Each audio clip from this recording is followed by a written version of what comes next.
Materi manajemen konflik, sumber, dampak konflik, dan strategi mengatasi konflik.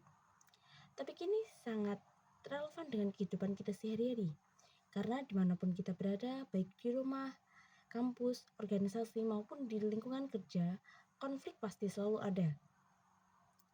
Kita akan membahas materi yang pertama, yaitu tentang pengertian manajemen konflik. Konflik sering dipahami sebagai suatu hal yang buruk, padahal konflik sebenarnya adalah konsekuensi alami dari dinamika manusia, karena setiap orang membawa pandangan, pengalaman, kepentingan, serta cara kerja yang berbeda. Dalam PPT ini dijelaskan bahwa manajemen konflik adalah proses mengatur perbedaan tersebut agar tidak merusak hubungan, tetapi juga menghasilkan keputusan yang lebih baik. Sebagai gambaran, konflik itu seperti api. Jika tidak dijaga, api bisa membakar rumah. Tetapi kalau dikelola dengan benar, api bisa memasak makanan dan memberi kehangatan. Begitu juga dengan konflik. Semuanya tergantung pada bagaimana kita mengelolanya. Dan ini 3 pandangan konflik. Konflik menurut pandangan tradisional, menganggap konflik sebagai musuh yang harus dihindari. Cocok pada zaman dulu ketika organisasi bersifat hierarkis dan kaku. Yang kedua yaitu menurut pandangan human relation. Konflik dianggap normal dan tidak dapat dihindari. Fokus utamanya adalah bagaimana membuat hubungan antar individu tetap harmonis. Yang ketiga yaitu menurut pandangan interaksionis. Menganggap konflik perlu dipancing jika organisasi terlalu nyaman dan stagnan. Contohnya, adu ide, debat profesional, dan kompetisi sehat yang menambah kreativitas. Dari sini kita memahami bahwa konflik bukan sekedar baik atau buruk, tetapi bagaimana kita mengelolanya. Yang kedua yaitu tentang pembahasan sumber-sumber konflik dalam organisasi. Yang pertama yaitu komunikasi yang buruk. Ini adalah penyebab paling sering. Contohnya, informasi disampaikan setengah-setengah, instruksi tidak jelas, dan bahasa yang digunakan multitafsir. Hasilnya muncul prasangka, salah paham, dan saling curiga. Yang kedua yaitu perbedaan kepribadian. Setiap anggota tim tidak sama. Ada yang cepat, ada yang pelan. Ada yang logis, ada yang emosional. Ada yang suka berbicara, ada yang berdiam. Ketika perbedaan ini tidak disadari, konflik bisa muncul hanya karena gaya bekerja yang tidak cocok. Yang ketiga yaitu ketidakadilan atau perasaan dirugikan. Misalnya, ada pekerjaan yang dibagi tidak secara rata.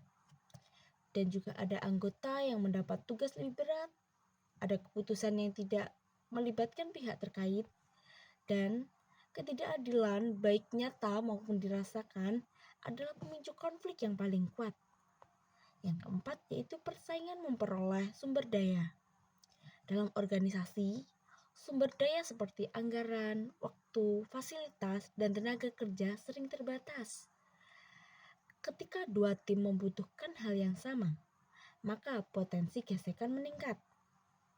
Yang kelima yaitu perbedaan nilai dan prinsip.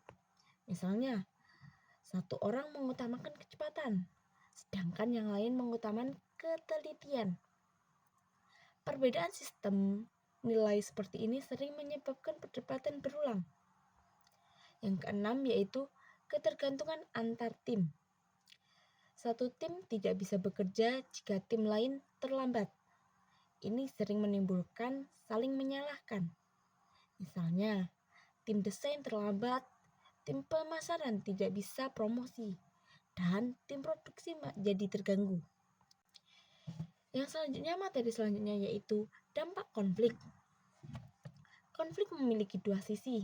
Yang pertama, bermanfaat atau merusak. Seperti dua mata uang, tidak bisa dipisahkan. Yang pertama yaitu dampak positif konflik.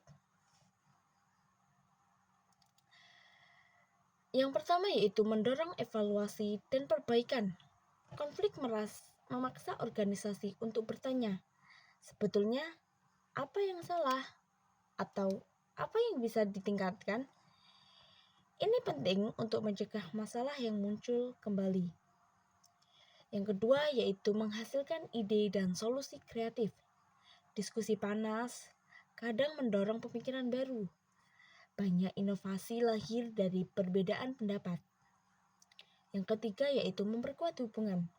Setelah konflik diselesaikan dengan baik, hubungan lebih jujur, komunikasi lebih terbuka, kepercayaan meningkat. Dan selanjutnya yaitu yang keempat, meningkatkan komitmen terhadap tujuan. Ketika dua pihak berdiskusi dan mencapai kesepakatan, mereka biasanya lebih kompak dan komitmen. Yang selanjutnya yaitu dampak negatifnya. Yang pertama yaitu menghambat kerjasama.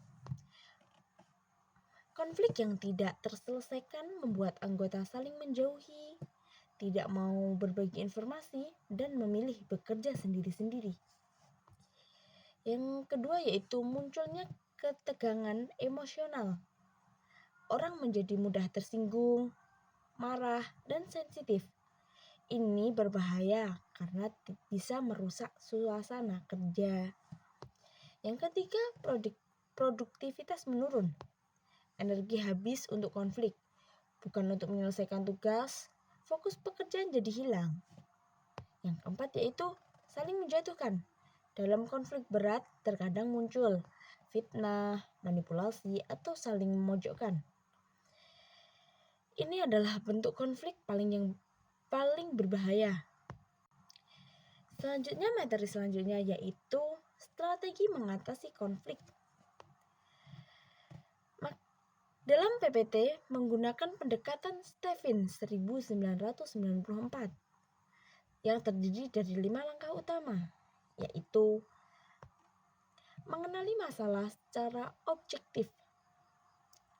Apa yang menjadi sumber konflik, siapa yang terlibat, dan kapan konflik itu muncul. Jika konflik muncul karena informasi yang tidak jelas, maka fokus pertama adalah memperbaiki sistem komunikasi. Yang kedua yaitu diagnosis penyebab konflik. Di tahap ini, konflik dianalisis lebih mendalam.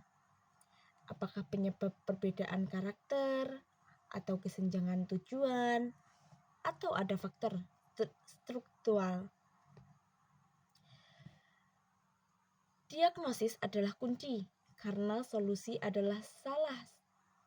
Justru bisa memperburuk situasi. Yang ketiga yaitu menyepakati solusi bersama. Solusi tidak bisa disepakati secara sepihak. Penyelesaian yang baik harus objektif, disetujui bersama, dan dapat dilaksanakan. Harus realistis juga. Contohnya yaitu membuat aturan kerja baru, memperbaiki pembagian tugas, dan membuat standar komunikasi baru.